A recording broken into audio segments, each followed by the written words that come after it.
The 100-এর players draft থেকে দল পাননি সাকিব, রিশাদ সহ কোনো বাংলাদেশি ক্রিকেটার। লিটন, হৃদয়, জাকের সহ মোট 29 টাইগার নাম দিয়েছিলেন টুর্নামেন্টটিতে। তবে তাদের কাউকে দলে নিতে আগ্রহ দেখায়নি ফ্র্যাঞ্চাইজি দলগুলো। খালি হাতেই ফিরতে হয়েছে গোটা বাংলাদেশকে। আগামী 5 অগস্ট থেকে শুরু হবে দ্য 100-এর এবারের আসর। মাহমুদুল হাসান সজীবের রিপোর্ট। 1,20,000 পাউন্ডের টুর্নামেন্টের দ্বিতীয় সর্বোচ্চ ভিত্তিমূল্যের ক্যাটাগরিতে নাম ছিল সাকিব আল হাসানের। ক্যারিয়ারের দুঃসময়ে আবারও দেখা যাবে বিশ্বসেরাকে মাঠ কাঁপাতে, এমনটাই ছিল সবার প্রত্যাশা। কিন্তু সবটাই যেন মরীচিকা। টাইগার অলরাউন্ডারকে কেনার আগ্রহই দেখায়নি দি 100-এর দলগুলো। অবিকৃত বাংলার পোস্টার বয়। সাকিবের মতো এই লিস্টে আছেন লেগ স্পিনার রিশাদ হোসেনও। তাকেও দলে ভেড়ায়নি কোনো দল। 63,000 পাউন্ড ভিত্তি মূল্য ছিল তার। খালি হাতে ফিরতে হয়েছে লিটন দাস, তাওহিদ হৃদয় সহ স্পিনার শেখ মাহেদীকে।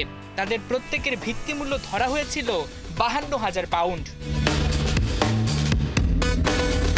অবিকৃতদের এই তালিকাটা এখানেই শেষ নয়। দল পাননি নাম দেয়া মোট 29 টাইগার ক্রিকেটার, যেখানে বড় নামের সঙ্গে আছেন তানজিদ হাসান তামিম, নাহিদ রানা, তানজিম হাসান সাকিব ও শরীফুল ইসলামের মতো ক্রিকেটাররা।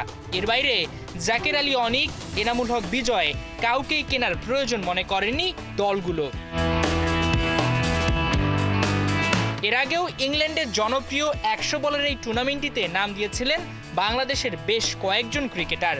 সেবারও কাউকে দলে নেয়নি কোনো ফ্র্যাঞ্চাইজি। প্রত্যাশা ছিল এবার অন্তত ফর্মে থাকা কয়েকজন সুযোগ পাবেন। তবে বাংলাদেশিদের উপর ভরসা খুঁজে পায়নি তারা। তবে কেবল বাংলাদেশি হতাশার সঙ্গী করে ফিরছে না, পাকিস্তানিদেরও একই হাল।